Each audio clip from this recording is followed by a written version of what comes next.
I was told to talk about something that related toward the future and to inspire and engage the young students at Crossroads and other places. And the topic is politics. Kind of counterintuitive, especially today when the words that we hear are anger, disgust, frustration, or just, I'm done with this, I'll pox on all your houses. I will argue that you need to take those feelings and you need to turn them into something positive, because elections are not about where we have been, elections are about where we're going. I'll start first by positing this. The 2016 election was highly unusual. Aside from the fact that we had Donald Trump, who won by raising less money than Mrs. Clinton, by spending less money than Mrs. Clinton, by insulting everyone other than white men throughout the course of the campaign, and you had a Democratic candidate who was under investigation for having a private email server. It was highly unusual. But if you look in the grand scheme of American politics, where we are now in 2018 is not unusual. We have survived many, many, many crises: Watergate, a Great Depression, multiple world wars. We will survive Donald Trump too. As painful as that may sound, whether it's for 2 more years or perish the thought for 6 more years. I will tell you that as young voters, you have an incredible opportunity and an awesome responsibility to change that future if you engage. Now, I will tell you the deck is a little stacked against you. The world's greatest generation defeated the Nazis and the Japanese in World War II. And the baby boomers came along, and they are, without a doubt, the most selfish generation in American history. They have left you with a $20 trillion, that's T, trillion dollar debt, because they have spent more money than they've taken in. That's not a Republican problem.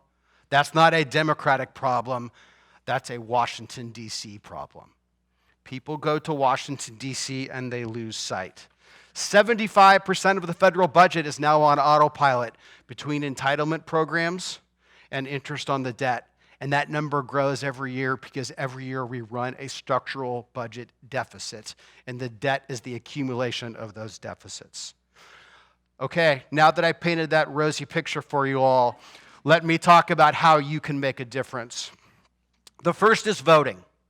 It used to be that everybody focused on the first Tuesday in November. For us, 2 days from now. We have election month now, which means that if you don't vote, you're flat out lazy. You got to get out, and cast that ballot. And it's so much easier now. You can vote by mail. In fact, more than half of all votes now in California are turned in by absentee ballot. They have voting stations where you can go drop off your ballot at any time. You can still do it the old-fashioned way and queue in line on election day and turn out and vote. It's going to become even easier in the future.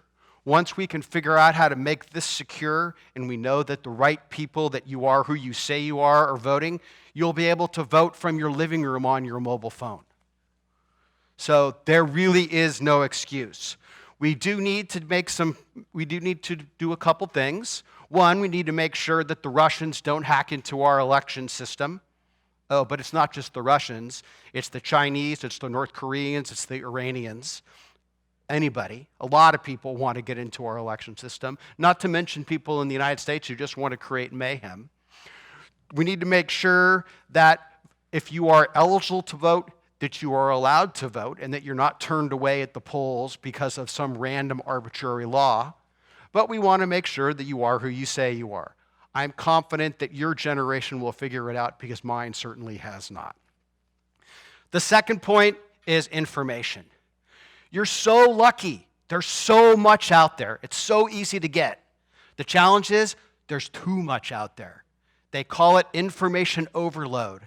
I can find things that are factually accurate about the same issue that say exactly different, the opposite thing.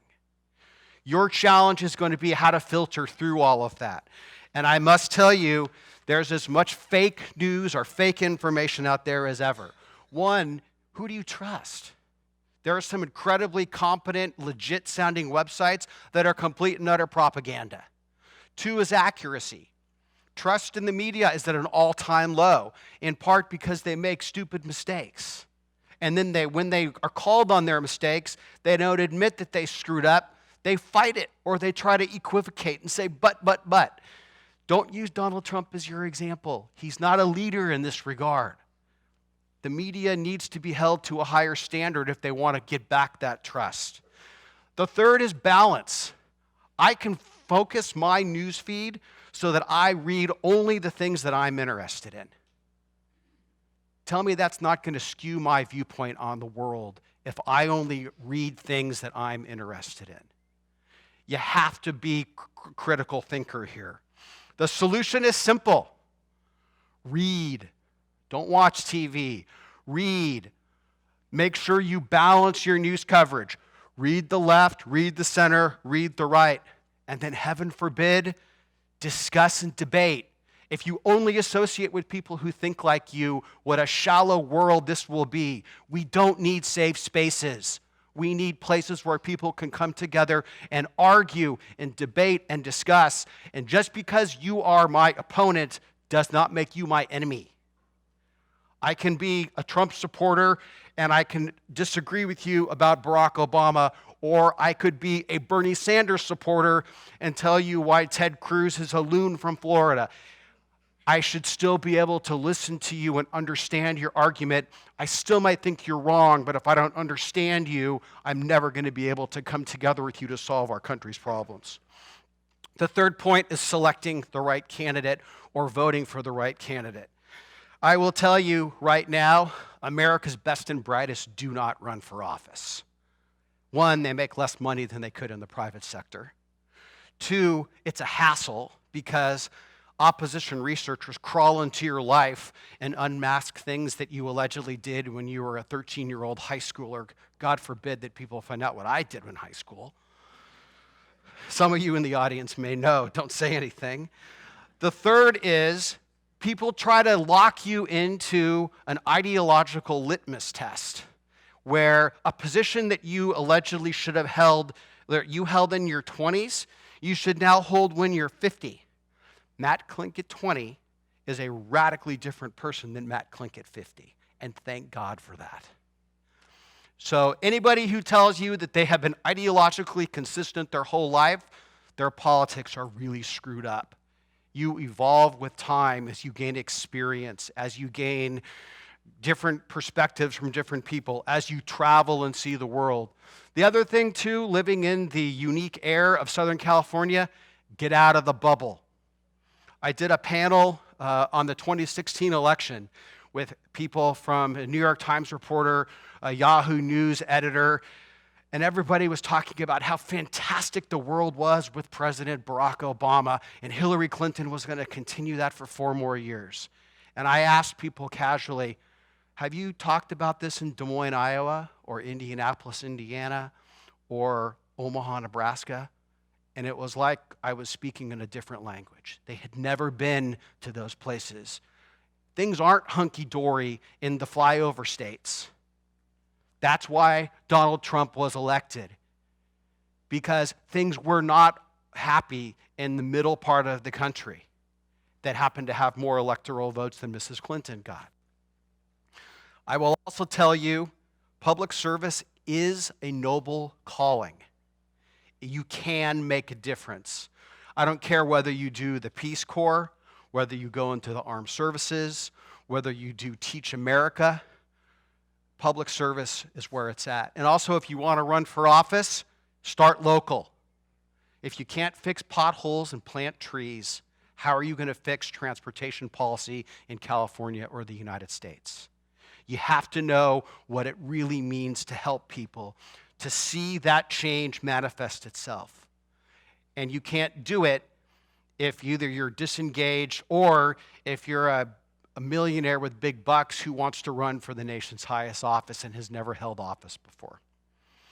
You know, Theodore Roosevelt has one of my favorite all-time quotes where he says, "The credit belongs to the man or woman who is actually in the arena, whose face is marred by dust and sweat and blood, who strives valiantly and errs, who comes in short again and again, because there is no effort without error and shortcoming. If you don't try and fail, you're not trying hard enough. So let me leave you with a couple other thoughts. One, America's not broken. We will survive Donald Trump, just as we survived the Teapot Dome scandal, we survived the Civil War, we survived Watergate. America is working. This is what we do. This is why we are a great country. You can't say that American politics worked from 2008 to 2016, and on January 20th, 2017, it just stopped.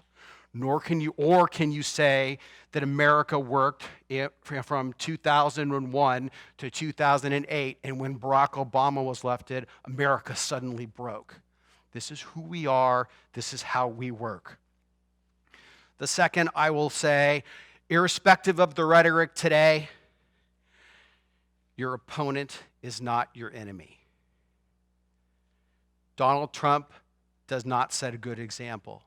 Nancy Pelosi, Maxine Waters does not set a good example.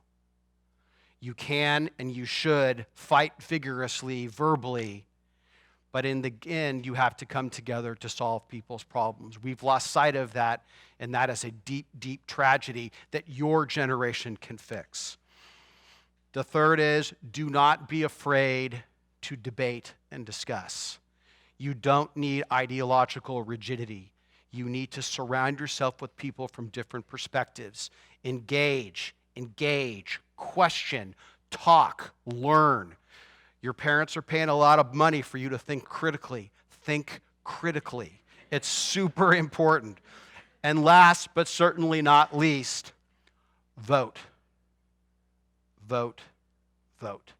If you don't vote, you can't complain. Thank you.